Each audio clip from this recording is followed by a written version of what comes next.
네, 안녕하세요. 예, 핵심 정리 강의 지금부터 진행하도록 하겠습니다. 10회 강의여서 좀 빠르게 이래 진도를 나가야 되고 타이트하게 좀 해야 돼요. 그러니까 또 최신 판례나 이런 것들이 한두 개 정도 추가된 게 있어가지고 매년 이래 추가되다 보니까 교재 양도 좀 늘어나게 되고 점점 강의 횟수 자체가 좀 부담이 되는데 최대한 10회 만에 끝내야 됩니다. 빠르게 진행해서 끝낼 테니까 이번에 한번 빠르게 한번 민법을 복습한 리마인딩 한다라고 생각하시고 일단은 처음 공부하시는 분은 이 강의가 좀 안 맞을 수 있어요. 그러니까 처음 공부하시는 분들은 기본 강의를 들으시고 이 강의로 따라오기는 좀 법대 안 나오면 좀 힘든 그런 부분이고, 법대 나오신 분들은 이 강의로 그냥 빠르게 한번 정리하신다 생각하시면 시험 경량에 맞춰서 한번 정리하시면 되지 않을까라고 생각되고, 2차 공부하면서 좀 틈틈이 민법을 좀 봐야 되는데 시간이 좀 생각보다 나지 않으니까 이번 강의 통해 가지고 한번 빠르게 한번 민법을 한번 정리해놓고 민법을 지금 조금 한번 봐놔야 돼요. 그래야지 3월 달에 갑자기 민법을 그때 가서 보려고 하면 조금 쫓기는 감이 있고 좀 늦은 감이 있던 그런 부담이 되는데, 그때 정리해도 1차는 크게 부담이 없는데 문제는 2차 공부 시간을 많이 뺏어버리는 그런 문제가 되니까 차라리 지금 여유 있을 때 한번 민법을 정리해 놓으면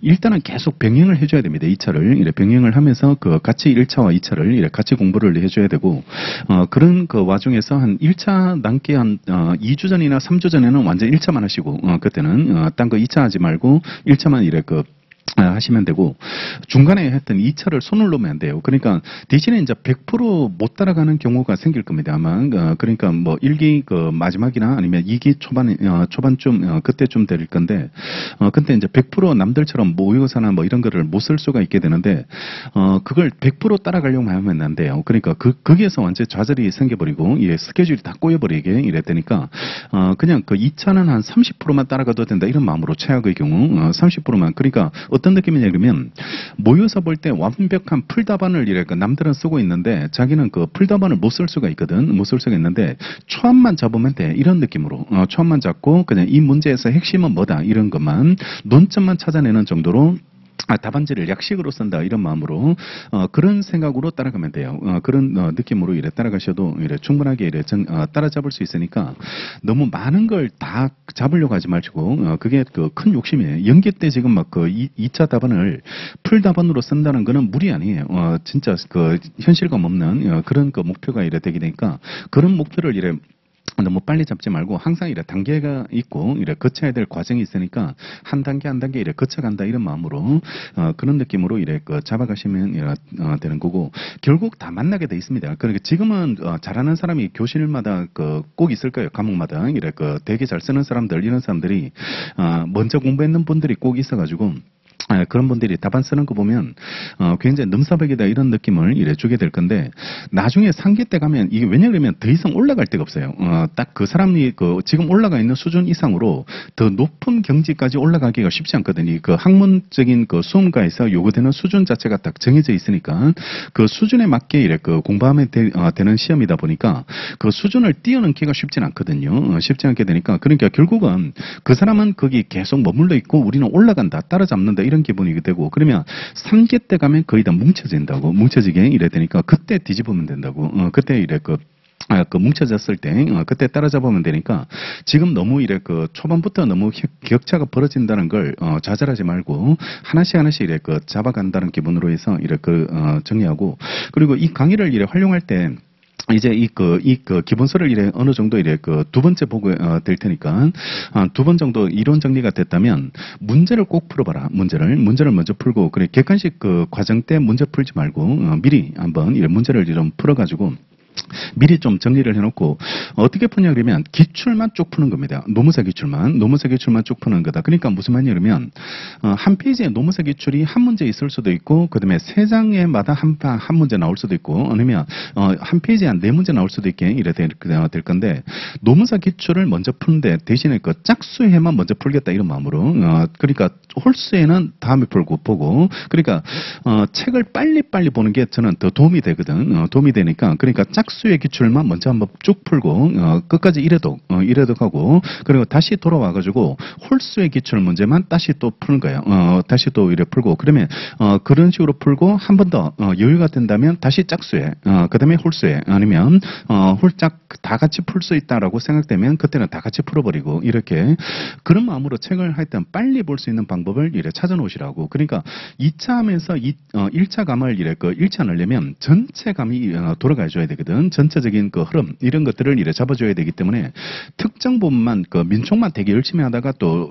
중간에 멈추고 이러지 말고 계속적으로 이래 끝까지 호흡을 이래 끝까지 불법 행위까지 이래 가주려면 그런 방법으로 책을 보시는 게 도움이 될 수 있고 그다음에 어느 정도 이제 노무사 기출만 보면 더 이상 욕심내지 말고 딱 노무사 기출만 먼저 잡고 그다음에 나중에 이제 객관식 할 때 다른 유사 직렬들 이래 시험도 같이 한번 풀어보겠다 이런 마음으로 그렇게 활용하면 돼요. 그 객관식 교재는 그리고 문제 풀었는데 지문이 이해 안 되면 다시 답을 찾아내는 게 아니고 지문이 이해되는지 안 되는지 그래 공부하시고 지문이 이해 안 되면 다시 교재 가서 그 부분만 읽어버리고 이렇게 그런 식으로 해서 책을 이래 입체적으로 좀 공부할 수 있는 그런 방법을 찾을 수 있도록 그렇게 이래 보고 항상 올려다 보지 말고 그러니까 쫓아다니지 말고 위에서 이래 내려다보는 이래 기본으로 해가지고 나는 이걸 잡아야 된다 이걸 버려야겠다 아니면 지금은 잡지 않겠다 이런 마음으로 그러니까 2차 공부할 때나 1차 공부할 때도 마찬가지로 그냥 다 잡으려고 처음부터 다 잡으려고 하지 말고 먼저 잡아야 될 거 그다음에 나중에 잡아도 될 거 이런 느낌으로 해서 책 전체를 이래 그렇게 강약 조절하시면서 이래 보시고 이게 그 공부법이 어느 정도 자기한테 맞다라고 생각되면 2차도 이렇게 한번 해봐요. 2차도 기출만 한번 이렇게 보고 그런 식으로 이 최근에 출제된 거를 중심으로 해서 먼저 한번 읽고 이런 경향으로 이런 느낌으로 출제되고 있다는 거 과목별로 그런 식으로 기출에 대해서 먼저 한번 이렇게 감을 잡고 그에 맞춰서 준비하면 되거든 우리가. 그러니까 시험에서 요구하는 공부를 하면 돼. 시험에서 요구하는 정도의 공부를 이래 해주면 되게 되니까 그러니까 특히 1차나 2차도 마찬가지겠지만 특히 1차는 절대평가니까 많은 그 노력이 필요하진 않거든. 딱 시험에 맞는 공부를 해주면 이래 되는데 근데 그 감을 잡기가 되게 어렵잖아요. 딱 60점치 공부하겠다 이런 식으로 이래 하다 보면 혹시나 모자라 버리면 큰일 나니까 그러니까 좀 120% 한다는 기본으로 해서 정리할 수밖에 없게 되고 또 우리가 60점 맞는 공부를 한다라는 느낌을 갖기가 좀 쉽지 않죠. 그거는 결과론에서 내년 시험이 어떻게 나올 줄 모르니까 결과론적으로 이래 확인할 수밖에 없는 그런 구조가 되니까 일단은 기출은 일단은 완벽하게 정리하고 가야 돼요. 그러면 최소한 제 느낌으로는 그 70점에서 80점 사이 그 사이는 확보하고 들어가게 되는 그런 점수가 되니까 최악의 경우 민법 때문에 떨어지면 안 되거든요. 그러니까 일단은 기출 먼저 완벽하게 완벽하게 이해하시고 그다음에 이제 나머지 그 최신 판례나 아니면 다른 시험의 기출 문제들 이런 것들도 한번 이래 잡아두면서 그래 정리하고 1차든 2차든 무조건 제일 중요한 거는 자신감입니다. 자신감. 나는 될 수 있다. 긍정의 힘을 계속 불어넣고 그리고 항상 노력하는 마음으로 이래 막연한 로또를 이래 우연을 기대하지 말고 그냥 순수 실력으로 나는 이래 극복할 수 있다라고 이래 생각하고 항상 시험은 다 몰라도 합격할 수 있다. 다 몰라도 합격할 수 있고 문제를 틀려도 한 문제 같은 거 이래 논점을 이탈해 가지고 잘못 썼는 거 분명히 있을 거다. 과목마다 이래 분명히 있을 수 있게 되는데 그래도 시험은 붙는다. 왜냐 그러면 나만 그렇지는 않기 때문에 왜냐 그러면 옆에 있는 친구들도 똑같이 실수하고 똑같이 어려워했던 부분들 이번에 노동법에서 관련되는 쟁점도 생각지도 않은 부분이 어려운 부분이 하나 있었을 겁니다. 분명히 이래 있었을 건데 그걸 완벽하게 구사해내는 사람이 거의 잘 없다. 거의 똑같은 비중으로 이래 공부할 수는 없기 때문에 그런 것들을 항상 이래 생각하시고 놓쳐서는 안 되는 문제가 있었어요. 이번에 노동법 2차에서도 놓쳐서는 안 되고 잘 써줘야 될 부분이 있었는데 그걸 남들보다 뛰어나게 잘 써야 돼. 그래야지 합격해. 그래야지 합격하고 남들 쓰는 수준으로 썼다. 그거는 불안불안한 겁니다. 왜냐하면 그 정도는 다 쓰거든요. 일반적으로 이래 다 쓰기 때문에 잘 쓰는 걸 더 잘 쓴다. 이런 기분으로 더 중요한 거를 더 잘하겠다. 이런 마음으로 그런 마음으로 2차를 이래 따라잡을 수 있도록 그래서 점선면이다 이런 기본으로 해서 조금씩 이래 공부 범위를 넓혀가고 그리고 어느 정도 2기 때 정도 되면 이거 이상 할 수 없겠다라는 그 한계 선상이 올 겁니다. 아마 한계 선상이 오게 될 거니까 딱 거기까지만 이래 정리하고 나머지는 어떻게 내가 버틸지 왜냐하면 그 벗어나는 문제도 꼭 나오거든. 꼭 나오게 이래 되게 되는데 그런 문제 왜냐하면 변별력을 이래 가져줘야 되거든. 시험은 항상 이래 떠들어야 되기 때문에 논점에서 벗어나는 문제를 내가 어떻게 적응할지 100지 내면 떨어져요. 그거는 100지 내면 떨어지니까 어떻게 적응하면 될지 유추라는 개념 어떤 걸 끌어와서 유추해서 풀어줄지 이런 것들을 항상 이래 생각하면서 책을 이래 봐두시면 되는 거고 지금 그 발표가 임박했는데 누구도 자신할 수 없죠. 왜냐하면 그 결과에 대해서는 아무도 장담을 못하게 이래 되는 거고 다들 실수한 부분이 있고 놓친 부분이 있고 또 마음적으로 또 불안한 부분이 또 이래 생기게 되고 또 옆에 사람이 훨씬 더 잘 쓰지 않았을까 이런 걱정을 할 수밖에 없는 구조가 이래 되게 되니까 그런 걱정을 이래 다들 이래 하실 테니까 그런 거 생각해서 정말 미세한 한 줄 미세한 연습 그러니까 여러분들이 지금 그래 쪽지 시험 보는 거 이런 것들을 이런 연습이 쌓이고 쌓이면 그 한 줄이 좀 잘 이해된 편으로 나와버리거든. 이해된 편으로 나오게 되니까 그게 이제 1점을 더 받게 되거든. 그러니까 그런 게 쌓이고 쌓인 게 이제 나중에 결과에서 나타나는 겁니다. 그러니까 꼭 그 부분을 잘 풀었다 못 풀었다 이런 걸로 이래 변별력을 갖는 게 아니고 정말 한 줄 자체가 연습했는 그 한 줄이 나왔을 때 그때 이제 그 자기 고민했던 그 내용들 이런 것들이 이제 쏟아져 나왔을 때 그때 1점 더 받아가지고 이래 합격할 수 있게 이래 되는 거니까 지금 그 평소에 이래 연습하시는 거 이런 걸 우습게 생각하지 말고 하여튼 그런 게 쌓여야지 나중에 상기 때 고득점으로 나타날 거다 이런 기분으로 그런 마음으로 이래 정리하고 하면 돼 하면 되니까 쉬운 시험은 아니지만 쫄지는 말고 쫄지 말고 하면 될 수 있다라는 기분으로 일단 대신에 이제 노력은 더 많이 해야 되고 실질적으로 어려운 시험이 돼버렸으니까 굉장히 어려운 시험이 합격률 자체가 너무 떨어지게 되니까 많은 노력을 이래 해서 극복할 수 있도록 이래 글을 정리하도록 하겠습니다.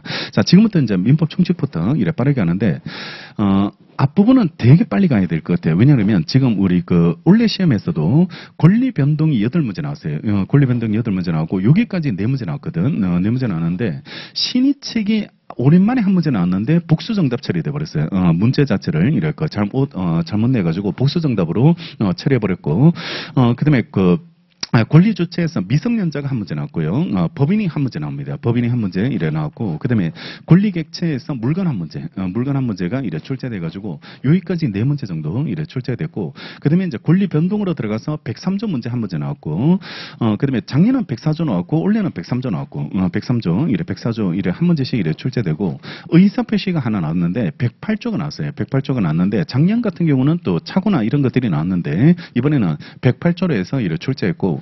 대리가 2개 나왔습니다. 일반 대리 하나, 묶은 대리 하나 이렇게.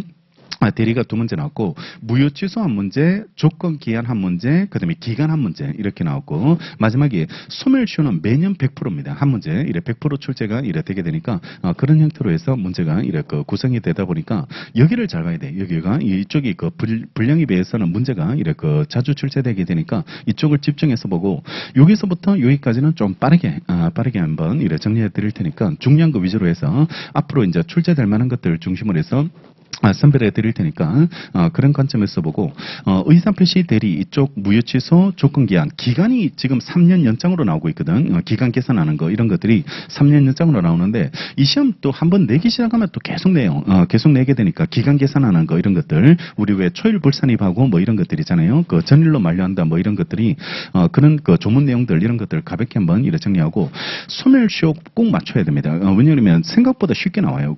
중단 문제 이런 것들이 이래 생각보다 쉽게 나오니까 오히려 앞부분에서 좀 어렵게 한 문제, 이래 뭐 의사표시나 이런 것들이 어렵게 구성되면 되게 까다롭게 되거든. 108조 이런 것들이 되게 까다롭게 구성될 수 있게 되는데 오히려 소멸시효가 더 쉽게 느껴질 수 있도록 느껴지게 이래 출제될 테니까 그런 관점에서 이래 정리하시면 이래 되겠습니다. 자, 1페이지부터.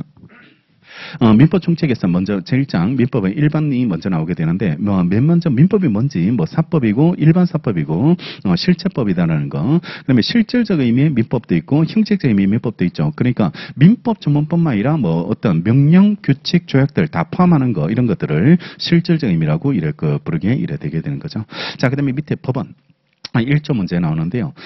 민사에 관해서 법률의 규정 없으면 관서법에 따르고 관서법이 없으면 조리해야 한다고 되어 있습니다. 그래서 어떤 그 당사자 간의 분쟁이 생겼을 때 해결 기준, 그게 1조 법원이라고 이렇게 규정하게 되는데 제일 첫 번째 해결 기준은 법률 가지고 해결하고 법률 없으면 관서법을 가지고 해결하고요. 관서법도 없으면 조리. 그래서 법률, 관서법, 조리 이 세 가지 순서에 따라서 처리하게 이래 되고 자 1번 법률인데요.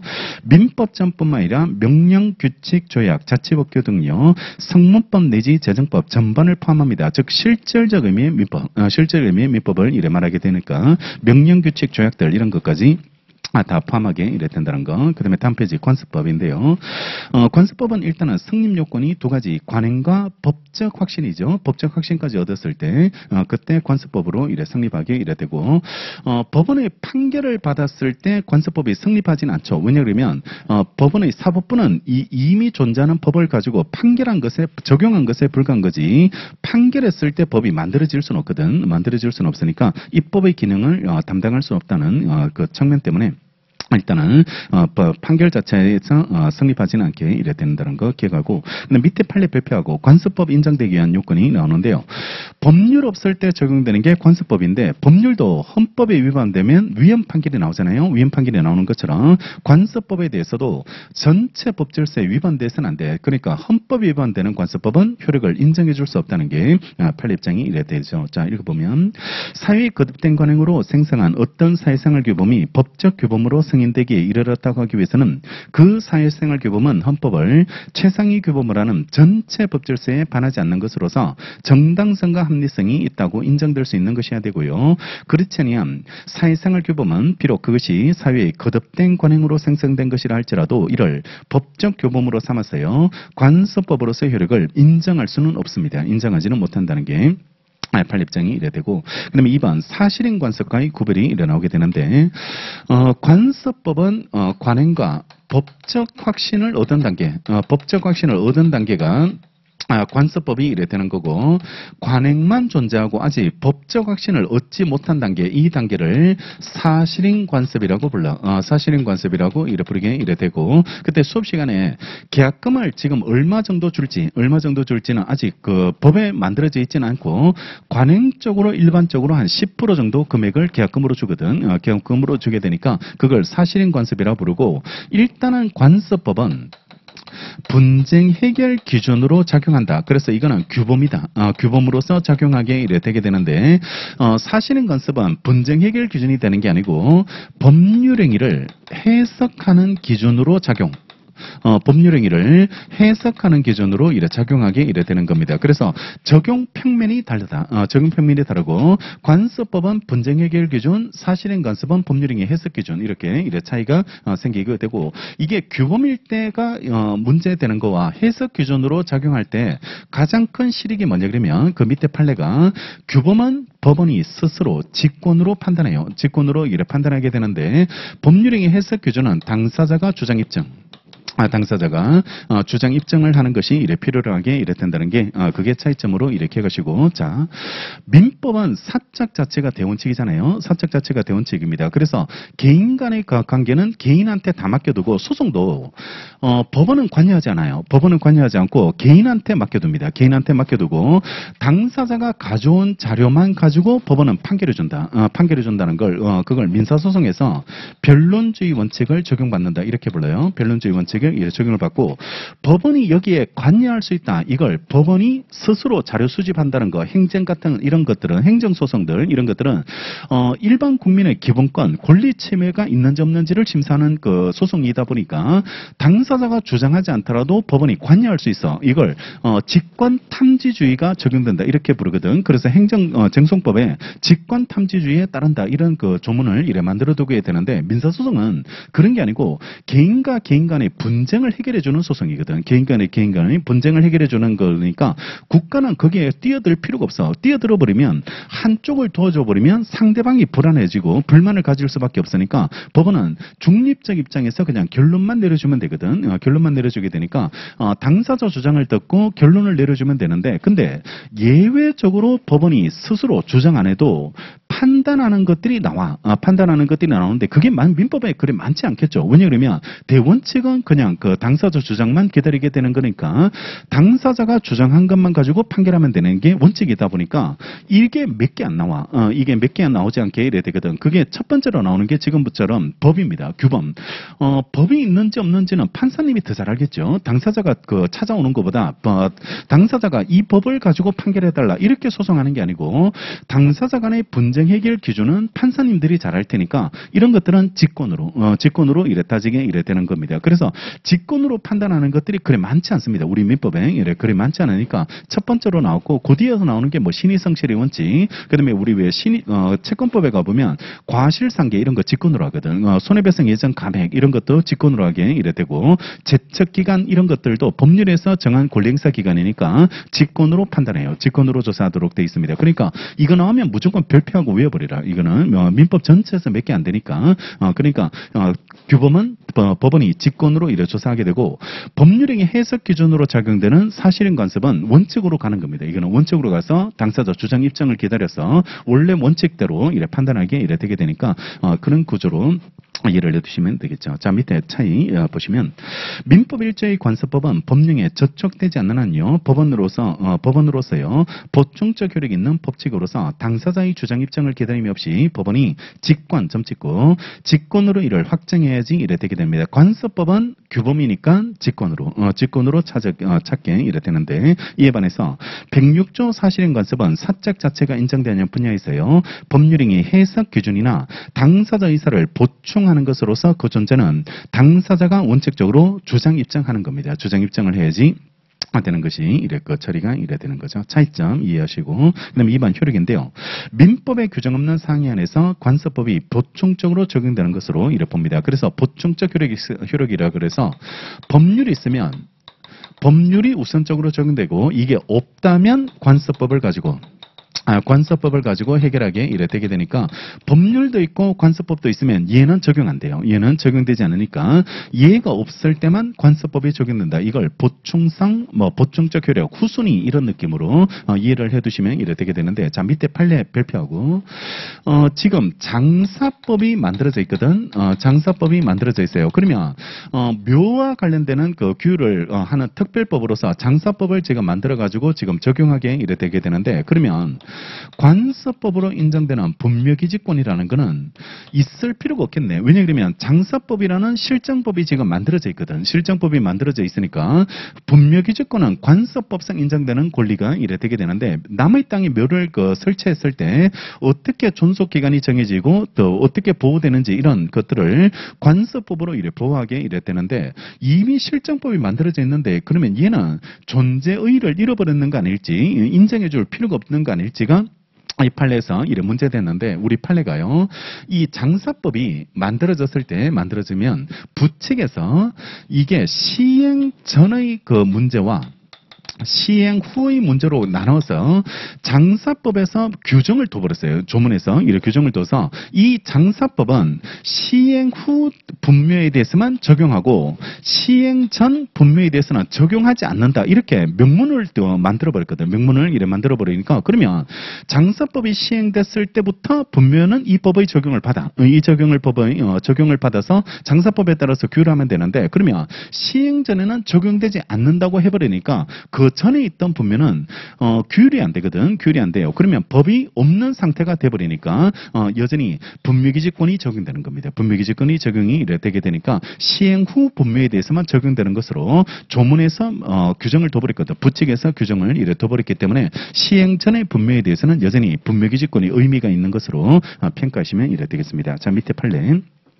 그러니까 장사법 때문에 분묘기지권이 효력이 없다는 것은 틀린다. 왜냐 그러면 이게 시행 전의 분묘에 대해서는 적용 안 되는 거거든. 그러니까 여전히 분묘기지권 자체가 의미가 있다고 그렇게 보시면 되겠죠. 판례 보시면 장사법 부칙 2조에 따르면 분묘의 설치 기간을 제한하고 토지 소유자의 승낙 없이 설치된 분묘에 대해서 토지 소유자가 이를 개장하는 경우에 분묘의 연구자는요 토지 소유자에게 대항할 수 없다는 내용의 규정들은 장사법 시행 후 설치된 분묘 이게 핵심입니다. 장사법 시행 후 설치된 분묘에 관해서만 적용한다고 명시하고 있어서 장사법 시행 전에 설치된 분묘에 대한 분묘기재권의 존립 근거가 위 법률 시행으로 상실됐다고 볼 수 없다는 겁니다. 상실된 걸로 이를 볼 수 없기 때문에 여전히 시행 전 분묘에 대해서는 의미가 있는 것으로 평가하시면 되고, 그다음에 오른쪽에 이제 민법상 관습법으로 인정되는 것들, 뭐 명인 방법도 있고, 공시 방법 중 명인 방법이라는 게 좀 뭐 팻말을 설치한다든지, 뭐 새끼줄을 칠한다든지 이런 것들이 명인 방법이 이래 되는 거고, 관습법상 법생산권, 분묘기지권, 명의신탁, 동산양도담보, 그다음에 종중, 사실혼 이런 것들이 관습법상 인정되는 것으로 우리 판례가 인정한 것으로 이래 평가하시면 되고, 마지막 조리가 나오는데요.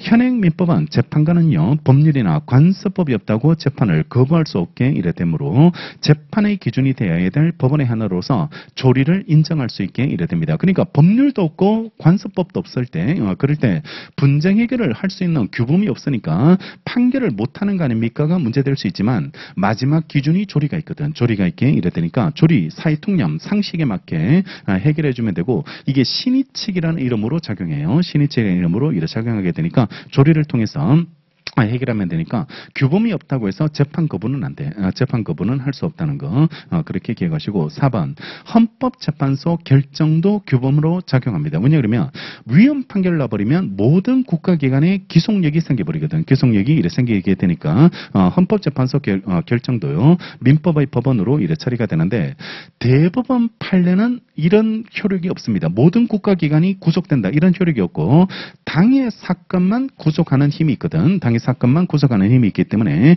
대법원 판례는 법원이 아니다. 법원이 되지 않고 헌법재판소 결정만 법원으로 처리하시면 되겠죠. 자, 그다음에 민법의 기본 원리는 대표적인 사적 자치, 사적 자치가 대표적 원칙이 되고, 파생 원칙으로 인격 보호, 계약 자유, 뭐 과실 책임 이런 것들이 나타나게 이래 되고, 그다음에 다음 페이지 수정 원리로서 나오는 게 사회적 형평 원칙 이런 것들이 이래 공공복리라는 이름으로 해서 이래 수정 원리가 이래 되는데, 기본 원리는 대표적으로 사적 자치다. 사적 자치를 이래 대표적인 기본 원리로 이렇게 기억하시면 되겠습니다. 자, 그다음에 권리로 갈게요. 권리로 가고 대표적으로 먼저 이래 법률 관계로 이래 처리되는데, 인간의 생활 관계 중 법의 적용을 받으면 법률 관계, 법의 적용을 받지 않으면 밑에 호의 관계 이렇게 구별이 되고, 실익은 강제할 수 있는지 손해배상 책임을 물을 수 있는지입니다. 법률관계는 강제할 수 있는 겁니다. 딱 의무를 이행하지 않으면 강제할 수 있고, 또 불이행하면 손해배상 책임도 물을 수 있게 되는데, 호의관계는 왜 나한테 호의를 베풀지 않으세요? 이런 말은 없잖아요. 이런 말은 없으니까 이게 강제할 수도 없고 손해배상 책임의 문제도 생기지 않는다는 거, 그게 차이점으로 이렇게 가시고, 그 다음에 오른쪽에 이제 권리 개념이 나오게 이래 되고, 일정한 이익을 향유하기 위해서 법이 인정한 힘을 이래 권리라고 이래 부르게 되고, 구별 개념 3개, 뭐 권한, 권능, 권한 이런 것들이 나타나게 이래 되게 되겠죠. 그다음에 넘어가시고 제2절 권리 종류로 갈게요. 로마자 1번이 내용에 따라서 권리를 나눠보면 재산권인 권리도 있고 인격권인 권리도 있고, 그다음에 가족권, 사원권 이렇게 4가지로 이래 내용에 따라서 분리할 수 있게 되고, 작용 힘에 따라서 분리하면 1번 지배권이라는 게 있고, 2번 청구권이 있고, 3번 형성권, 4번 항변권 4가지로 이렇게 구분되는데, 지배권은 특징이 타인의 행위를 기다리지 않는 게 특징입니다. 타인의 도움을 기다리지 않고 일정한 객체를 직접 지배해서 이익을 받는 거. 그러니까 여러분들이 지금 들고 있는 펜, 그다음에 볼펜, 그다음에 자 이런 것들 타인의 행위를 기다리지 않고 그냥 일정한 이익을 객체를 직접 지배할 수 있는 권리로서 물건이 대표적인 거, 물건이 이래 대표적으로 지배권이 이래 되고, 지배권에 대한 제3자 침해가 일어나면 불법행위가 돼요. 불법행위가 되고, 본래 지배 상태를 유지하기 위한 권능들, 즉 반환 청구나 방해 제거 청구나 예방 청구 등이 권리자에게 주어지게 되는 게 그게 특징이 이래 되고, 그다음에 2번 청구권은 지배권하고 다른 측면이 특정인이 다른 특정인한테 요구하는 권리입니다. 일정한 행위를 요구하는 권리를 청구권이라고 부르고, 그러니까 이거는 반드시 특정인한테 요구하는 권리, 특정인한테 요구하는 권리가 청구권이 이래 되는 거고, 청구권은 대개 채권에서 나오지만 다른 권리에서도 아까 위에서 봤던 물권적 청구권 이런 것도 있어요. 상소회복 청구권도 있고, 가족법에도 청구권이 나오는데, 지배권하고 다른 특징은 일정한 사람한테 요구한다는 거, 일정한 사람한테 요구하게 이래 되고, 그다음에 이게 만족을 얻으려면 그 사람이 들고 와줘야 돼. 행위를 해줘야지 내가 만족을 얻게 되고, 청구했다고 해서 바로 만족을 얻지 못하거든. 바로 만족을 얻지 못하는 게 청구권의 특징인데, 오른쪽에 형성권은요, 형성권은 권리자의 의사표시만으로 일방적으로 바로 권리가 변동됩니다. 이거는 다른 사람한테 한다는 측면에서는 청구권하고 똑같아. 다른 사람한테, 일정한 사람한테 한다는 거는 동일한데 행위를 기다리지 않는 겁니다. 그 사람의 행위를 기다리지 않고 나의 일방적 의사표시로 바로 권리가 변동돼 버리는 거예요. 변동이 이래 되게 되니까 상대방 행위를 기다리지 않는다는 게 특징. 상대방 행위를 기다리지 않는다는 게 특징이 이래 되게 되고, 모습이 두 가지로 나타날 수 있는데 의사표시만으로 되는 게 뭐 동의권, 취소권, 추인권, 해제권, 해지권 이런 것들이 상계권, 매매, 일방 이하관계권 이런 것들이 형성권의 대표적인 예가 이래 되는 거고, 오른쪽에 재판상으로 행사해야 되는 게 하나 나오죠. 반드시 이거는 소송으로만 해야 되는 형성권이 있는데 그게 채권자 취소권입니다. 채권자 취소권은 소송으로만 해줘야 되고, 그 다음 밑에는 이름은 청구권이지만 본질은 형성권인 것들이 있습니다. 형성권인 것들, 공유물 분할 청구권, 지료 점검 청구권, 지상물 매수 청구권, 부속물 매수 청구권, 매매대금 감액 청구권 이런 것들은 이름은 청구권이지만 본질은 형성권이고, 차이점은 아까 말했지만 행위를 기다리지 않는 거. 그러니까 만약에 부속물 매수 청구권 이렇게 하면 그러면 내 거 사라는 말인데 살까 말까 상대방이 고민하는 거, 이런 거 필요 없다는 거예요. 그러니까 행사하는 순간 바로 매매가 돼버리는 거. 그게 지상물 매청권이 나오게 되고, 부속물 매청권, 대금 감액 청구권 이런 것들이 나타나게 이래 되는 거죠. 그러니까 각각의 특질 자체가 이래 차이점이 이래 나타나게 이래 된다라고 기억하시면 되고, 그다음에 4번 항변권인데요. 청구권 행사에 대해서 일정한 사유에 따라서 그 급부를 거절할 수 있는 권리입니다. 그 일정한 사유를 들어서 거절하는 걸 항변한다라고 이래 부르게 이래 되고, 항변권에는 종류가 청구권 행사를 일시적으로 저지하는 걸 영기적 항변권 이렇게 불러요. 영기적 항변권을 부르고, 관로 안에 대표적인 게 동시행 항변권, 보증인의 최고, 금속의 항변권 이런 것들이 나타나게 되고, 영원히 저지할 수 있는 걸 영구적 항변권이라고 부르게 되는데, 대표적인 게 상속인의 한정승인, 한정승인하는 거 이런 것들이 영구적 항변권으로 처리가 이래 되는 거죠. 그다음에 로마자 3번의 기타 분류로서 1번 절대권도 있고 이래서 상대권도 있게 되는데, 모든 사람한테 주장할 수 있으면 절대권, 특정인한테만 주장할 수 있으면 상대권, 상대적 효력, 상대적 권리 이렇게 표현하게 되는데, 상대권, 상대적 이런 말이 나오면 특정인한테만 이런 느낌으로 이래 이해하시면 되고, 절대권, 절대적 효력 이런 것들은 모든 사람한테 이런 느낌으로 모든 사람에 대해서 주장할 수 있는 권리로 구별해 두시면 이래 되고, 그 다음에 주된 권리도 있고 종된 권리도 있죠. 종된 권리도 있게 이래 되니까 다른 권리에 대해서 종속하는 권리를 이래 종된 권리라고 부르고, 대체로 종된 권리는요 주된 권리와 법률적 운명을 같이 하는 게 특색이 있게 이래 되게 됩니다. 대표적으로 원금이 있으면 따라오는 권리가 이자거든. 이자가 되니까 원금과 이자 이런 것들이 주된 권리, 종된 권리 이런 구조로 돼 있으니까 원금과 이자 채권 그 느낌으로 정리하시면 이래 되겠습니다. 좀 어려운 게 나오면 이게 나와요. 우리가 채권을 가지고 있을 때 이 채권을 담보하기 위해서 저당권을 설정하거든. 저당권을 이래 설정하게 되는데, 이 저당권은 피담보 채권을 담보할 목적으로 저당권을 설정하잖아요. 설정하게 되니까 피담보 채권이 주된 권리가 되고 저당권이 종된 권리가 되는 거죠. 종된 권리가 이래 되니까 이걸 담보할 목적으로 설정하는 거니까, 저당권 때문에 돈을 빌려주진 않잖아요. 돈을 빌려주지 않고 채권이 있으니까 저당권을 설정하는 그런 구조로 되니까 피담보 채권과 저당권 이런 것들이 저당권이 종된 권리 이렇게 기억하시면 됩니다. 세무사 시험인가 그 저당권이 뭐 주된 권리다 이렇게 그 오답으로 나온 적이 있거든. 그러니까 구조 자체를 이런 식으로 이래 잡아두시면, 생각하면 단순한데 실전에서 이 단순한 게 단순하지는 않습니다. 단순하지는 않으니까 저당권이 주된 권리인지 종된 권리인지 이래 나와버리면 되게 어렵게 느껴질 수 있을 테니까, 그냥 채권을 위해서 저당권이 존재한다 이렇게 생각하고, 종된 권리 대표적인 예가 저당권이 이래 되는 겁니다. 자, 그 다음에 넘어가시고 권리 충돌과 경합 문제가 나오게 되는데, 먼저 권리 충돌은 하나의 객체에 여러 권리가 존재할 때 누가 우선할지, 누가 우열 관계가 어떻게 처리가 될지를 규율하는 거, 권리의 우열 관계를 정하는 게 권리 충돌이라고 부르게 되게 되는데, 그 순서를 보면 첫 번째가 물권 상호간이 먼저 나오는데요.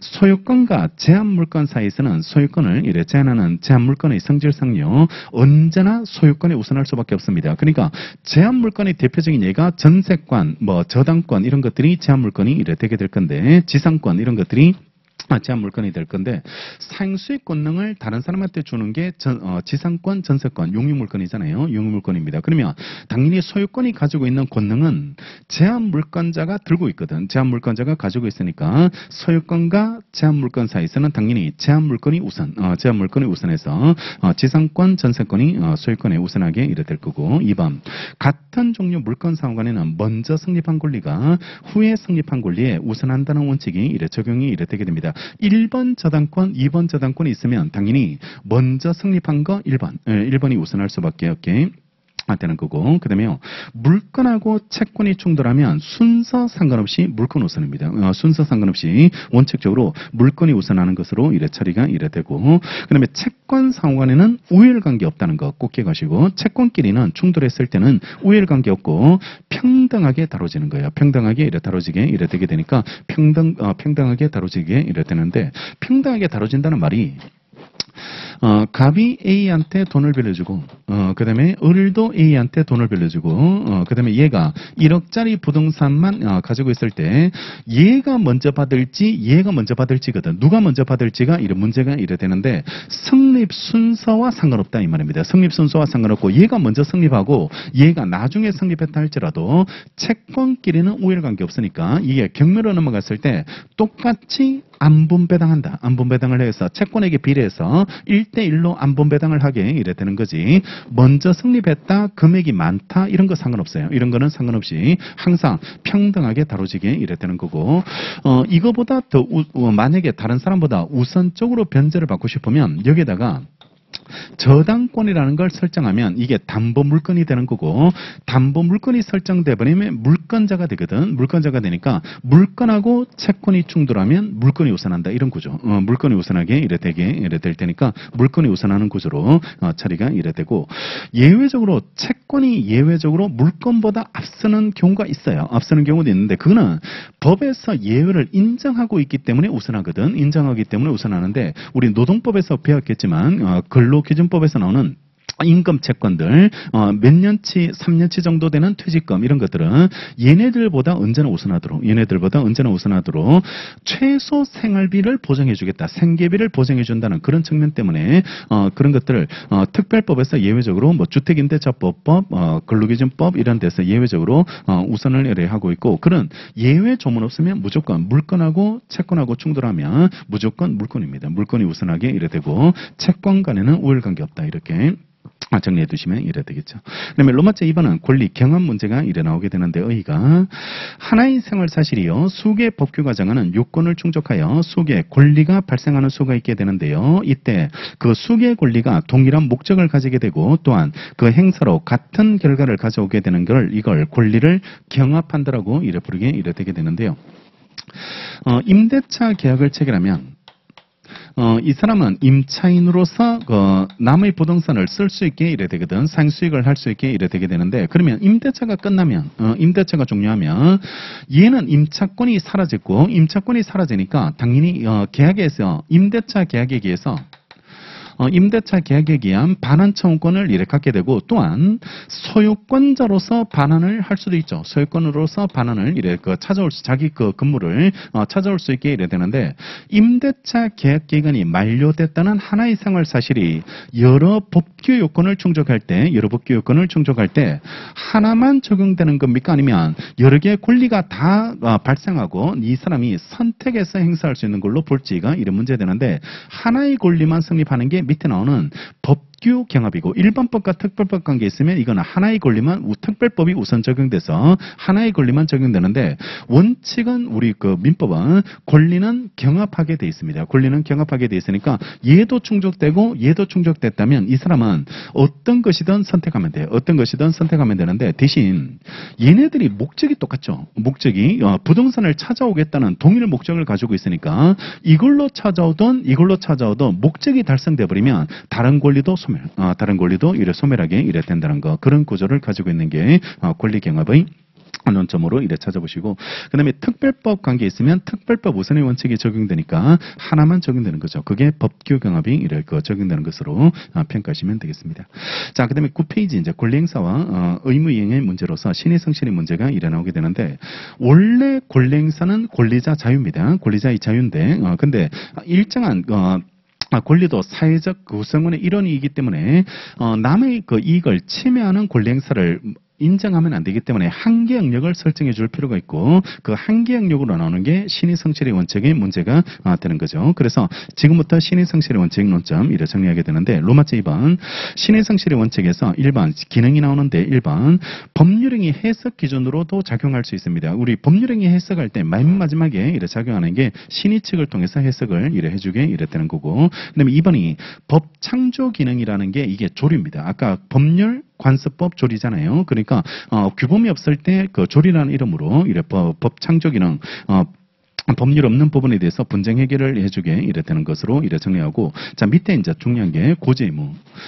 매매 계약을 체결할 때요. 어떤 계약 관계에서 이걸 알려줘야 될 의무가 있는 것으로 볼 수 있을지, 고지 의무라는 걸 인정할 수 있을지가 이런 문제되게 되는데, 이게 왜 필요하냐 그러면 이걸 알려주지 않았을 때, 고지 의무를 이행하지 않았을 때 이걸 부작위로 나아가서 즉 침묵을 해버렸을 때요. 침묵을 했을 때 이것 자체가 기망으로서 위법성을 띌 수 있을지, 위법성을 이래 띌 수 있을지가 문제되는데, 모든 부작위 침묵이 문제되진 않는다 그랬어요. 모든 부작위 침묵이 문제되는 게 아니고 알려줘야 될 의무 있는 사람이 알려주지 않았다면 그때는 이 부작위 침묵 자체가 기망으로 평가받아서 위법성을 띠게 되는 겁니다. 위법성을 이래 띠게 된다. 따라서 침묵이 위법성을 띠기 위해선 전제로서 고지 의무가 필요하거든. 고지 의무가 있어줘야지 이래 되게 되는데, 이 고지 의무가 인정된다면 그걸 이행하지 않아 버리고 침묵으로 나가면 그게 기망으로서 위법성을 띠는 겁니다. 위법성을 띠는 거고,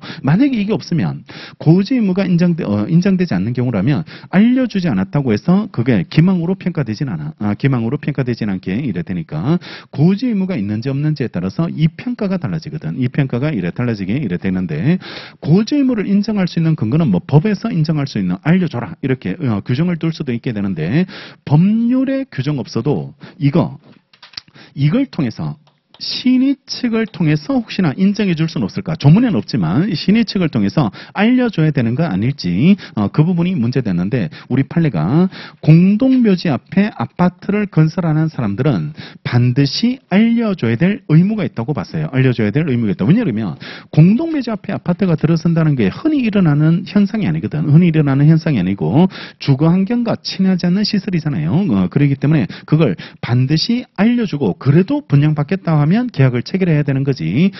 그걸 알려주지 않은 상태에서, 모르는 상태에서 계약을 체결하면 그거는 기망, 사기가 된다는 겁니다. 사기가 이래 되게 되니까 고지 의무 자체가 인정이 될 수 있게 이래 된다는 게 판례 입장이고, 쓰레기 매립장 판례가 똑같은 게 있습니다. 공동묘지 판례, 쓰레기 매립장 판례 둘 다 신의 측상 의무가 있다는 게 판례 입장이 되죠. 판례 보시면 부동산 거래에 있어서 상대방이 일정한 사항에 관한 고지를 받았더라면 그 거래를 하지 않았을 것임이 경험 측상 명백할 때는 신의 청실의 원칙상요 사전에 상대방한테 그와 같은 사정을 고지할 의무가 있게 되는데요. 아파트 분양자는 아파트 단지 인근에 공동묘지가 조성되어 있는 사실을 수분양자에게 고지할 신의 측상 의무가 있다고 하면서 그 고지를 하지 않았을 때 이거 부작위한 기망으로 봤습니다. 부작위한 기망이 이래 된다는 게 이래 판례입장이 되고, 옆에 87페이지 적어놓으세요. 87페이지 가보시면 이게 사기 부분에 나와요. 사기 부분에 나오게 되는데, 87페이지 기망과 관련된 판례들 이래 정리되어 있는데, 박스 안에 동그라미 3번 판례가 이래 나오게 될 건데 옆에다가 지금 찾아온 페이지 9페이지니까 9페이지 링크를 이렇게 걸어 놓으시고 같은 판례 그러니까 고지 의무가 있으면 부작위로 나가면 기망이 이래 될 수 있다는 거 그런 형태로 이래 정리해 두시면 되겠습니다. 자 다시 다 들어오셔서 2번 계약 판례가 나오게 되는데 자 이것도 구조를 잘 알아두셔야 되는데 우리가 하나의 생활 사실이 이래 충족되면 여러 법규가 발생할 수 있어요. 여러 법규가 이래 발생할 수 있게 이래 되는데 근데 만약에 병원에서요. 입원 환자가 도둑을 맞습니다. 도둑을 입원 환자가 물품을 이래 도난당하게 되는데 실제 절도는 병이라는 사람이 절도했어요. 병이라는 사람이 절도하게 이래 됐으니까 얘를 상대로 해서 당연히 절도는 불법행위거든. 우리 민법에서 불법행위니까 불법행위로 인한 손해배상 책임을 얘한테 청구하면 되는데 그와 별도로 이 사람이 병원을 상대로 채무불이행 책임을 물을 수 있을까? 채무불이행 책임을 이래 물을 수 있을지가 이래 문제되게 되는데 그러니까 지금 보시는 보호의무라는 논의를 왜 공부하냐 그러면 보호의무라는 개념을 왜 인정하냐 그러면 일반적인 채권 채무 외에도 일반적인 채권 채무 그러니까 일반적인 채권 채무라는 게 우리가 병원에 입원을 하면 병원에서는 당연히 식사 제공할 거고 그다음에 뭐 치료 행위를 할 거죠. 치료 행위를 할 거고 고객들은 거기에 대해서 병원비를 납부하죠. 병원비를 이래 납부하게 되는데 그거 말고 일반적인 채권 채무 말고 계약 과정에서 상대방이 혹시나 신체나 재산에 침해를 입지 않도록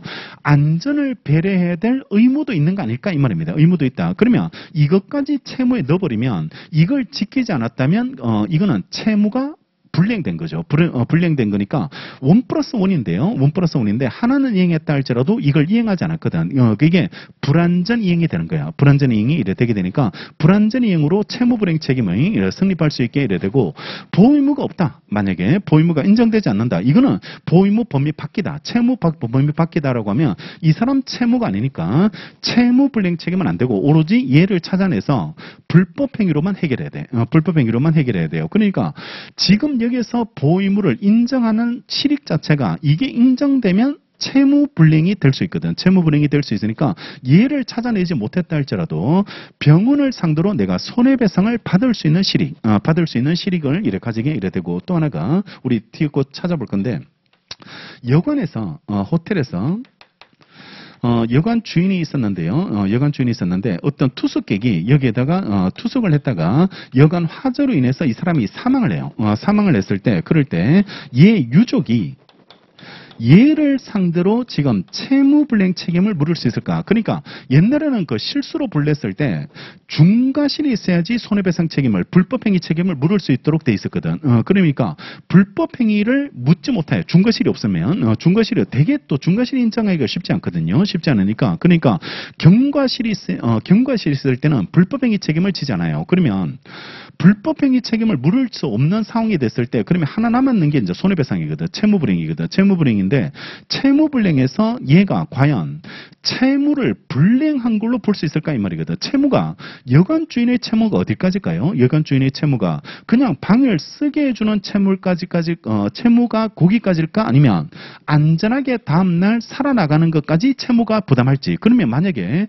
여기까지 채무가 생기면 이 사람 사망했으니까 채무를 불이행한 거거든. 불이행한 게 되니까 채무불이행 책임이 이래 성립할 수 있게 이래 될 거고 또 하나가 우리가 근로계약에서 사용자가 있고 그 다음에 근로자가 있어요. 근로자가 있게 되는데 여기 사용계약에서 관계에서 이 사람은 근로 제공을 하고 사용자는 임금을 주는 거죠. 임금 주는 게 채권 채무예요. 근데 근로자가 안전한 작업 환경에서 작업을 해줘야 되는데 만약에 작업 시설이 안전하지 못한 작업에서 그런 환경에서 작업하다가 근로자가 다쳤다든지 사망했어. 그러면 이것도 이 사람의 채무를 불이행한 걸로 볼 수 있을까 이 말이거든. 채무를 불이행한 걸로. 그러니까 만약에 이 채무도 여기에 들어가 버리면 임금 주는 거 외에도 얘가 다치지 않도록 얘가 안전을 배려해줘야 되거든. 안전을 배려해줘야 되는데 그걸 위반했으면 그게 채무불이행이 되는 거고 만약에 이게 채무에 들어가지 않으면 자 나는 임금만 주는 게 내 채무다. 내 채무다라고 해버리면 그때는 이 사람이 다치더라도 일하다 다치더라도 그냥 네가 치료를 해야 되는 거지. 그거는 나하고는 상관없는 부분이다라고 치료비를 줄 필요가 없게 되거든. 그러니까 이게 보호 의무가 인정되는지 말지에 대해서 그래서 이런 실익을 갖고 있는 거예요. 이런 실익을 불법행위 책임을 묻지 못하는 상황에서 과연 이런 것들을 과연 물을 수 있을지를 과연 채무에 포함시킬 수 있을지를 문제되게 되는데 우리 판례가 이거 다 인정했어요. 다 인정해가지고 입원 환자 판례, 그다음에 호텔 판례, 그다음에 근로계약 판례 이런 데서 보호 의무를 인정합니다. 보호 의무를 인정해서 이걸 다 채무에 포함시켰던 이래 사례가 이래 인정되게 이래 되는 거고 함부로 인정하지는 않습니다. 보호 의무 자체가 이런 것들만 예외적으로 인정되는 구조로 이래 돼 있고 우리 고시원 같은 데 사는 분 있잖아요. 원룸 고시원. 원룸이나 고시원에 사시는 분이 이렇게 이래 될 건데, 그러면 임차인으로서 지금 살고 있는데, 그러면 임대인은 이 사람한테 집을 쓰게 해주는 거 외에 얘가 도둑맞지 않고 안전하게 관리해줘야 될 보호 의무가 있을까? 임대인한테 이게 존재할지가 이런 문제 되는데, 일반 임대차는 없어요. 일반 임대차는 다 얘가 자기가 지배하면서 사는 거지, 집주인이 그런 것까지 배려해야 될 의무 자체는 없게 이래 되게 되니까 임대인한테 일반 임대차에서는 보호 의무가 없습니다. 보호 의무가 없게 이래 되고, 이런 호텔 판례들, 이런 예외적인 여관 판례 이런 것들만 예외적으로 보호 의무가 인정이 이래 되게 되니까 이런 게 실익, 이런 게 이래 실익이 이래 되게 됩니다. 예외적으로 인정되는 걸 기억하고 그리고 이게 인정됐을 때 실익은 채무불이행 책임을 이래 물을 수 있다는 거. 이게 채무에 들어가 버리면 채무불이행 책임이 될 수 있다는 거. 이렇게 실익이 이래 되게 될 테니까 그런 관점에서 정리하고, 이게 나오면 조금 더 깊게 나올 수 있을 거다 아마. 이래 그 보호 의무라는 걸 출제하기 시작해 버리면 조금 더 실익 자체를 물을 수 있게 이래 될 테니까 그냥 단순히 보호 의무 있다 없다 이게 가장 쉬운 형태고, 만약에 조금 더 어렵게 나온다면 이런 게 어떤 그 실익을 갖게 되는지 이런 것들을 물을 수 있게 이래 될 테니까 이해를 해두시면서 정리해 두시기 바랍니다. 먼저 입원 계약 보시면 환자가 병원에 입원해서 치료를 받는 경우에 있어서 병원은 입원 환자의 휴대폰 등의 도난을 방지함에 필요한 적절한 조치를 강구해 줄 신의칙상 보호 의무가 있다고 할 것이고요. 이를 소홀히 해서요, 입원 환자와는 아무런 관련 없는 자가 입원 환자의 병실에 무단 출입하여 입원 환자 휴대폰 등을 절취했다면 병원은 그로 인한 손해배상 책임을 이래 면하지 못하게 이래 됐다. 그래서 결론만 기억하세요. 입원 환자에 대해서 병원에 대해서 보호 의무를 인정했다. 이렇게 가시고, 옆에 148페이지라고 적어놓고 148 채권법 148로 가세요. 보호 의무 인정되는 거 다 찾아보면 148페이지 그 2번 보호 의무 나오게 되는데, 옆에 9페이지라고 적어놓고 1번에 숙박업자 동그라미 해놓고 2번 사용자 그 근로계약을 동그라미 했어요. 근로계약을 이렇게 동그라미 하시고 예외적으로 보호 의무를 인정한 사례들입니다. 자, 1번 숙박업자 보시면 숙박업자는 통상의 임대차와 같이 단순히 여관 등의 격실 및 관련 시설을 이래 제공하여 고객으로 하여금 이를 상수하게 할 의무를 부담하는 것에서 한 걸음 더 나가서 고객한테 위험이 없는 안전하고 편안한 객실과 관련 시설을 제공함으로써 고객의 안전을 배려해야 될 보호 의무를 부담하여 이러한 의무는 숙박계약의 특수성을 고려해서 신의칙상 인정되는 부수적 의무로서 숙박업자가 이를 위반하여 고객의 생명, 신체를 침해하여 투숙객에게 손해를 입힌 경우 불안전 이행으로 인한 채무불이행 책임을 부담하게 이래 된다는 게 판례고, 2번 사용자는 근로계약에 수반하는 신의칙상 부수적 의무로서요, 피용자가 노무를 제공하는 과정에서 생명, 신체, 건강을 해치는 일이 없도록 인적, 물적 환경을 정비하는 등 필요한 조치를 강구해야 될 보호 의무를 부담하고, 이러한 보호 의무를 위반함으로써 피용자가 손해를 입는 경우 이를 배상할 책임이 있다는 게 판례 입장이 이래 되게 됩니다. 그러니까 지금까지 나왔던 판례들이 보호 의무를 인정한 것들이니까 그러니까 입원 환자 판례, 그다음에 숙박계약 판례, 그다음에 근로계약들 이런 것들이 예외적으로 보호 의무가 인정되고, 조금 더 기억해 두는 게 실익은 이런 것 때문에 인정한다라는 거. 채무불이행 책임을 물을 수 있게 불법행위 책임을 묻지 못할 때 이거 채무불이행 책임을 이걸 인정해 줌으로 인해서 묻게 된다는 거, 그런 취지를 이해해 두시면 되겠죠. 자, 다시 앞으로 9페이지.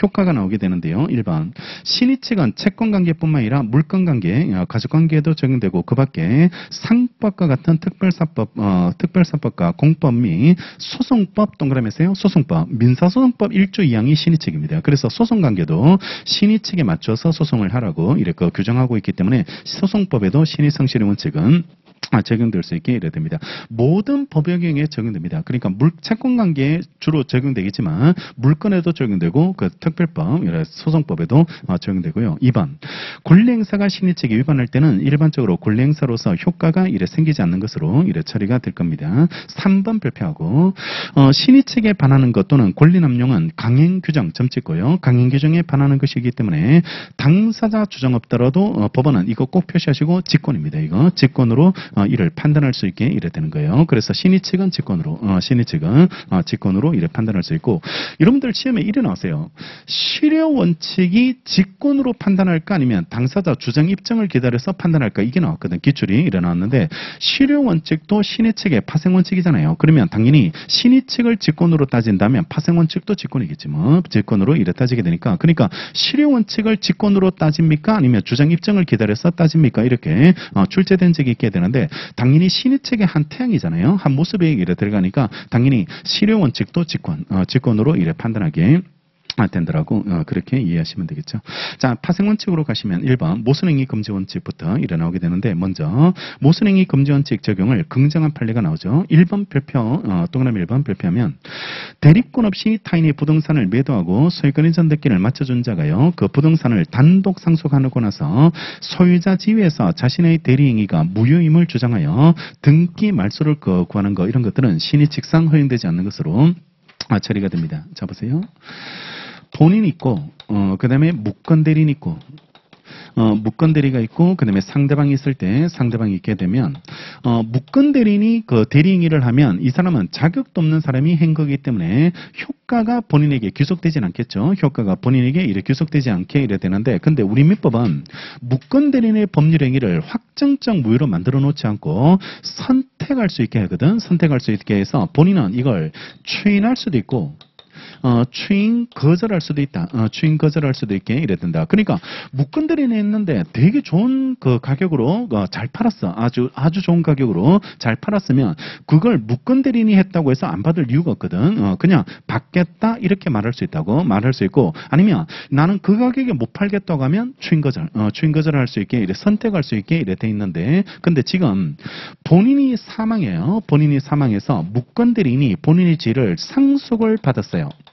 상속을 받았다. 그럴 때 상속을 받으면 이게 자동 유효로 되진 않아. 왜냐 그러면 상속인이 얘만 있는 게 아닐 수 있으니까 다른 사람이 존재할 수 있으니까 공동 상속인이 존재할 수 있기 때문에 당연 유효로 바뀌진 않고 본인의 지위를 상속받았으니까 이제 이거 할 수 있게 되거든. 추인해버리면 되는데 추인하지 않고 이 사람이 이걸 선택해서 추인 거절을 선택해서 얘한테 말소를 주장했다면 이거는 앞에 행위는 대리권도 없이 부동산 팔아놓고 뒤의 행위는 추인하지 않겠다. 추인할 수 있게 된 사람이 추인하지 않겠다라고 하면 모순된 행동을 하고 있다는 거예요. 모순된 행동을 하고 있으니까 이 주장 자체가 신의측에 반한다. 신의측에 이래 반하게 되니까 신의측에 반해서 허용되지 않는다는 게 판례입장입니다. 옆에 110페이지라고 적어놓으시고 110페이지 가보시면 110페이지 무권대리 파트예요. 무권대리 파트에서 110페이지에서 방글로 3번 본인의 지위와 무권대리인의 지위가 동일인에게 귀속한 경우 똑같은 판례입니다. 옆에 10페이지라고 적어놓으시고 10페이지 지금 찾아온 페이지가 동일한 판례가 이래야 되니까 110페이지요. 110페이지 110페이지에서 방글로 3번, 방글로 3번에 본인의 지위와 무권대리의 지위가 동일인에게 귀속한 경우로 이렇게 적어놓으시면 되겠죠. 자, 다시 앞으로 동그라미 2번 취득시효 완성되고 나서 그 사실을 모르고 당의 토지에 관해서요 어떠한 권리도 주장하지 않기로 하였다 하더라도 이에 반해서 시효 주장을 하는 것 자체는 특별한 사정이 없는 한 신의칙상 허용되지 않겠다는 겁니다. 자기가 절대로 취득시효를 주장하지 않겠다고 해놓고 나중에 취득시효 요건이 충족된 거라 충족이 되니까 그에 반해서 취득시효 완성을 주장하는 거 이런 것들은 신의측에 반한다. 모순된 주장이 이렇게 버린다는 게 판례 입장이 되겠죠. 자, 중요한 게 양권 2번이죠. 모순행위 금지원칙 적용을 부정한 판례가 중요하고 그 중에 제일 중요한 거는 동그라미 2번. 원래도 이게 답이었어요. 이 부분이 정권거래법 판례가 나오게 됐는데 강행법규 위반 사례, 강행법규 위반 사례가 나타나게 되는데 투자신탁회사 지점장이 정권거래법이라는 강행법규를 위반해서 투자 권유 행위를 해요. 투자 권유행위를 하고 거기에 기해서 자기가 원금 보장 각서를 하면서 각서를 써주면서 투자 권유행위를 하고 나중에 이게 그 원금이 전부 사라지니까 얘가 이 각서에 기해서 원금을 찾으려고 투자 신탁 회사를 찾아갔거든. 회사를 찾아갔는데 이 사람의 행위가 지금 우리나라에서 금지하고 있는 증권거래법에서 금지하고 있는 강행법규를 위반하는 행위가 되거든. 강행법규를 위반하는 행위가 되니까 이거 강행법규 위반해서 이거는 투자 권유행위는 무효라고 주장하고 따라서 투자 권유행위가 강행법규 위반해서 무효니까 원금 보장 각서도 무효거든. 무효가 이래 된다라고 이래 주장하게 되니까 이쪽에서 스스로 강행법규를 자기가 위반해놓고 자기가 위반한 사람이 강행법규 위반을 이유로 해서 무효 주장하는 것 자체가 모순된 주장을 하고 있는 거잖아. 모순된 주장을 하고 있으니까 이것 자체가 신의 측에 반하지 않습니까가 문제됐거든요. 신의 측에 반하지 않을지가 문제되는데 스스로 강행법규를 위반해놓고 강행법규 위반으로서 무효라고 주장하는 것 자체가 신의 측에 반하지 않습니까가 문제됐는데 우리 판례가 신의 측에 반하지 않는다. 왜냐하면 만약에 이걸 신의 측에 반한다고 해서 무효 주장을 못한다고 막아버리면 강행법규로 달성하려는 입법 취지가 다 무너져 버립니다. 입법 취지가 다 무너져 가지고 투자 권유행위가 유효로 되는 현상이 얘 때문에 생겨버린다고. 얘 때문에 이래 생기니까 우리나라에 있는 모든 강행법규가 신의 측 때문에 작용을 못하게 돼요. 신의 측 때문에 작용을 못하게 되니까 비록 스스로 강행법규를 위반한 사람이라 할지라도 무효 주장할 수 있다. 그래야지 이 법의 취지가 살아날 수 있게 되는 겁니다. 살아날 수 있게 이래 되니까 신의 측에 반하지 않는다는 게 판례고 대신에 신의 측에 반하지 않기 때문에 무효 주장은 할 수 있어. 무효 주장할 수 있어도 대신 다른 책임 불법행위 책임은 남아요. 불법행위 책임은 남게 되니까 사용자로서 책임을 졌습니다. 실제 사례도 손해배상 책임의 문제로 이래 처리됐고 일단 강행법규 위반으로서 무효 주장 자체가 신의 측에 반하지 않게 이래 된다는 게 판례 입장이 되는 거죠. 자 2번 이게 리딩 판례. 증권거래법은 증권회사나 임직원이 그 거래에서 발생하는 손실의 전부 또는 일부를 부담할 것을 약속하고 권유하는 행위를 금하고요. 이는 강행법규입니다. 그죠? 강행법규가 되는데 판례는 강행법규 위반에서 무효인 수익보장약정이 투자신탁회사가 먼저 고객에게 제의를 함으로써 체결된 것이라 하더라도 이러한 경우에 강행법규를 위반한 투자신탁회사 스스로가 그 약정의 무효를 주장함이 신의 측에 위반되는 권리행사라는 이유로 그 주장을 배척하게 된다면요. 이는 오히려 강행법규에서 배제하려는 결과를 실현시키는 셈이 되어서 입법 취지를 완전히 몰각하게 되므로 달리 특별한 사정 없으면 위와 같은 주장이 신의 성실의 원칙에 반하는 것이라고 할 수 없다는 겁니다. 그래서 스스로 강행법규를 위반한 사람이 무효 주장하더라도 신의 측에 반하지 않는다. 이렇게 구조 자체를 이해를 해두시고 자 위에 동그라미 1번으로 올라가시면 국토이용관리법상 허가를 피하기 위해서 정렬을 원인으로 소유권의 전닫기를 한 사안에서요. 판례는 이거 똑같아요. 위반한 자 스스로가 무효를 주장함이 신의 성실의 원칙에 위배되는 권리행사라는 이유로서 이를 배척한다면 투기거래 계획의 효력 발생을 이를 금지하려는 국토이용관리법의 입법 취지를 완전히 물각시키는 결과가 되므로 그러한 주장이 신의 성실의 원칙에 반한다고 할 수 없다는 게 판례입니다. 그래서 국토이용관리법이라는 토지거래 허가지역에서 허가를 피하기 위해서 위반 행위를 한 사람이 나중에 무효를 주장하는 것 자체도 신의 측에 반하지 않는다는 게 판례 입장이 되게 됩니다. 그래서 강행법규 위반 사례가 나오고 최근에는 이쪽을 많이 내요. 왜냐하면 요즘 이쪽에 앞에서 출제를 잘 안 하거든. 출제를 잘 안 하고 여기서부터 1번이 시작되거든. 기출이 1번이 시작되는데 미성년자 관련되는 문제가 꼭 나오거든요. 꼭 나오는데 미성년자처럼 능력에 관련된 행위 능력 이런 것들은 다 강행 규정으로 봅니다.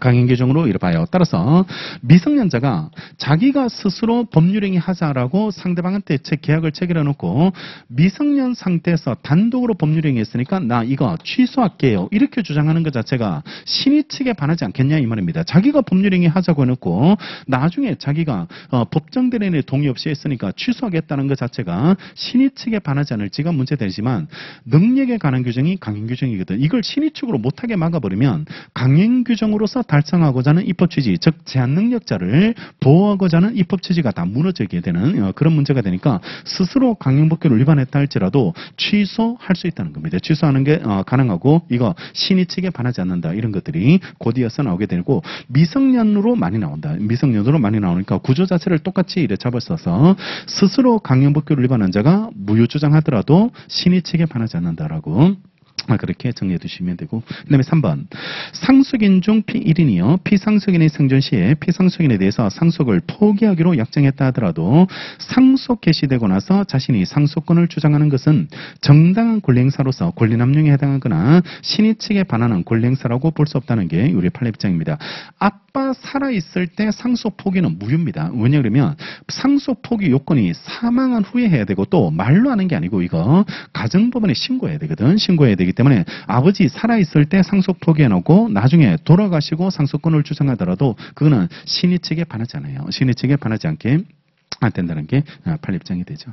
자, 그 다음에 두 번째 파생원칙, 실효원칙인데요. 요건이 첫 번째가 장기간에 걸친 권리 불행사 상태가 있어야 되고, 그 다음에 두 번째가 권리자한테 권리행사 기회가 있었음에도 그 권리를 행사하지 않을 것을 필요하게 되고, 세 번째가 중요한 건데요.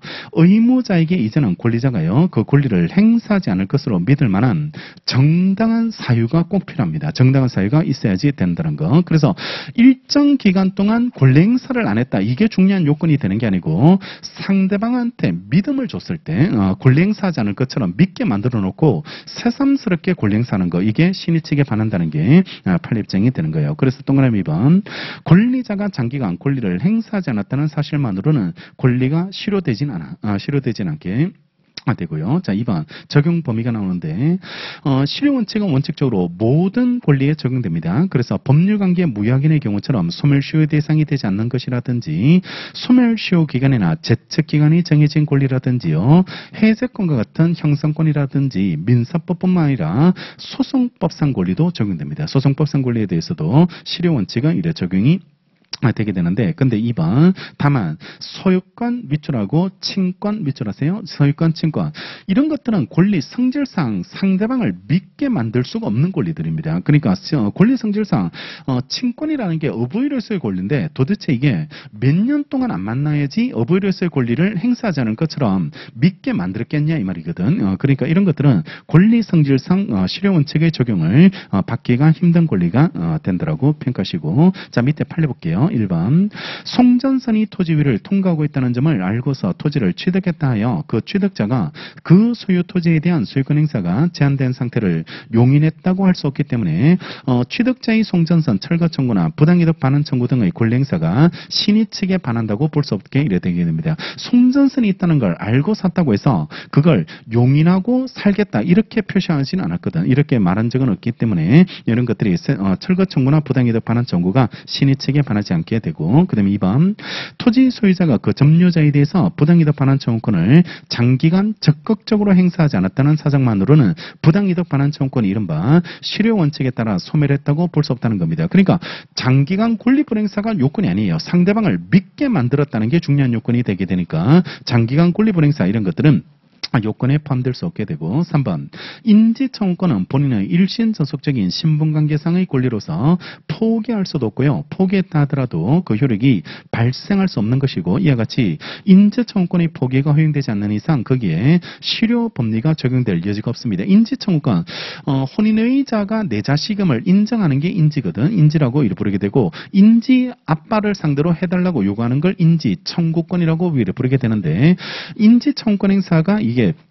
장기간 권리 불행사했다고 해가지고 상대방을 믿게 만들었다 이래 볼 수 없는 겁니다. 권리 성질상 이런 것들은 믿음을 줄 수 없는 거기 때문에 실효법리가 적용될 여지가 없게 이래 된다라고 평가하시면 되고, 이거 포기 안 되는 거예요. 그러니까 이제부터 당신하고 나하고는 남남이에요. 이런 거는 드라마에서나 나오는 거고, 이런 것들이 포기했다고 해서 그게 실제 포기되지도 않고요. 포기가 되는 천륜이잖아요. 이런 것들은 천륜이니까 이런 것들은 꺼내질 수 없게 이래 된다는 거고, 자 이게 많이 나오는 게 4번 입니다. 노동관계가 이래 많이 나오게 되는데, 노동법 판례 보면 부당해고를 당한 노동자가 부당해고를 당한 이래 근로자가 부당해고를 당해요. 부당해고를 당합니다. 그러면 해고가 잘못되면 이걸 적각 다퉈야 되거든. 적각 다퉈야 되는데 얘가 퇴직금을 수령하고 다른 생업에 종사하다가 2년 정도 지나고 나서 이게 해고가 잘못됐다고 다투는 거 이런 것들은 이거는 실효원칙상 허용되지 않는다는 게 판례입니다. 그래서 실효원칙을 제일 많이 적용하는 경우가 여기에요. 노동관계에서 많이 적용해서 해고가 만약에 잘못됐다면 미리 다퉜어야 되는데 그걸 다투지 않고 퇴직금을 수령하고 다른 생업에 종사하다가 그 다음에 부당해고를 다투는 거 이런 것들은 신의칙상 허용되지 않는다는 것이 이 판례 논거가 되게 됩니다. 사례집에 아마 나올 거예요. 아마 노동법 사례 같은 거 이런 거 풀다 보면 이런 것들을 보시게 이래 될 테니까 그때 한번 활용하시면 되겠죠. 4번 판례는 1차 할 때 가장 실의가 뭐냐 그러면 경영학을 봐놓으면 인사가 되게 좋아진대요. 인사가 되게 좋아진다고 하니까 그게 베이스가 되니까 그러니까 1차 할 때 철저하게 공부를 안 할 수가 없으니까 결국 1차를 해야 되잖아. 우리가 해야 되는데 그때 그걸 장점을 살릴 수 있도록 장점을 이래 살리게 경영을 공부해 둠으로써 인사가 좋아진다 이렇게 생각해놓고 노동법 1차 조문을 봐둠으로 인해서 2차에서 도움을 받아야 돼. 그걸 1차 조문을 그렇게 꼼꼼하게 그 2차 강의에서는 읽어주진 않거든. 읽어주지 않으니까 1차 공부할 때 조문에 대한 위치나 이런 것들을 구조나 이런 것을 잘 파악해 놓으면 그러면 2차 할 때 그런 것들이 활용이 될 수 있게 이래 되게 되니까 그런 걸 자꾸 써먹어야 돼. 써먹을 수 있도록 그냥 막연하게 1차를 위해서만 하지 말고 그러니까 1차에 놓은 게 2차에 또 접목이 될 수 있도록 그런 것들이 수업 들을 때나 이런 것들이 다 생각날 수 있도록 민법 판례들 이런 것들도 갑자기 나오거든. 이런 것들이 갑자기 나오게 이래 되게 될 테니까 이런 것들도 충분하게 이래 기억날 수 있도록 접목될 수 있도록 이래 정리해 주셔야지 이래 되겠죠. 4번 보시면 판례는 노동 분쟁의 신속한 해결이라는 요청에서 실효원칙이 다른 법률 관계에서 있어서보다 더욱 적극적으로 적용돼야 될 필요가 있다고 하면서요. 회사로부터 퇴직금을 이래 수령하고 징계 면직 처분에 대해서 전혀 다툼 없이